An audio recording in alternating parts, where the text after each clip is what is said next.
Mr. Jonker, seeing all the what's going on the island, our first question is: can we be hopeful about the future of the island, or do we have reasons to be concerned?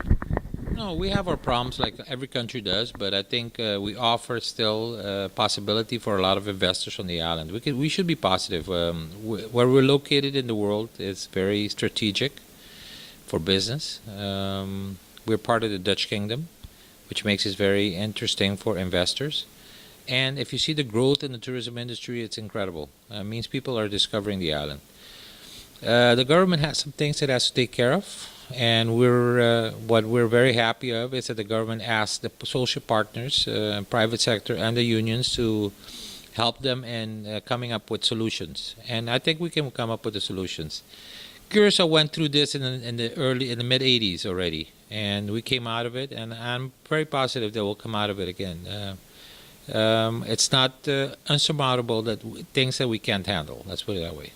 But do you have, for example, I recently heard about IMF, I think Business Association even quoted them, that we have a government that's not making decisions, we have the red tape. Do you see those problems still persisting? We see it persisting, but what's very interesting is that in the last year or so, we've seen a change in the attitude of government. Governments in the past talked about red tape, but they never really took action. This government has come up with a committee which we're part of, to look at all the different things that are stumbling blocks for business, to get rid of it, red tape. And I must tell you that it's working very well up to now. And hopefully within the next month or two, we'll see some drastic changes in the sense of getting your permits much faster, and doing, paying less taxes, those type of things. So we're working with the government to see how we can better that. And again, what's very important in all of this is that government is not saying, hey, we're going to do it by ourselves. They're looking at the business community to see how we can help. And we're doing our part to try to make sure that it's a success. Is it the first time that the government is asking the social partners to help?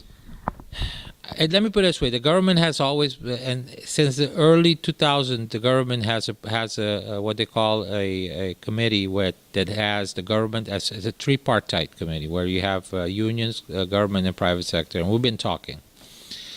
But it's the first time that I've seen really that a government has come to the partners whenever there's a big decision to be made. In the past, that didn't happen, and that's a good sign. Listen, at the end of the day, the government has to make the decision. The final person to make the decision is the government. But what's important in something like this is that there's ideas or there's other ways of doing things that the government is willing to listen to, and then come up with something that's best for the island. Something very interesting. You recently came back from Panama. I'm sure you have some good news about what you did there. Can you expound a little bit on that? Yeah, we had there was a Dutch mission, a kingdom mission, what you called it, and our prime minister led it with Dutch companies and Curacao companies. Almost half of the companies that went on that mission were Curacao companies. And one of the things that we want to do is to try to see how we can increase business between the two countries. We've been doing that in the past 6 years with Colombia with success, and we want to do the same with Panama. What we want to do is try to not only see if we can get investment out of Panama, but try to see how businesses here in Curacao can export their products or services to Panama. And I must tell you, we're very happy the way it went. To give you an example, Colombia has what they call Holland House, which is an organization. It's a chamber. It's a combined chamber of Colombia and the kingdom. That's worked very well. Well, the government has decided, the kingdom has decided, let's do it in Panama, and we're very happy to be one of the founding members, like we were in Colombia, where that office or that organization will help businesses invest, and the other way around out of Panama.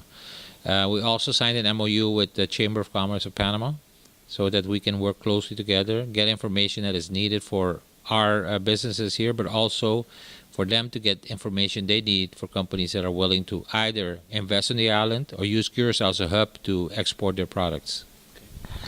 So you're reaching to other countries because we lost Venezuela, you can say, because of the economic crisis, or was there this already planned before?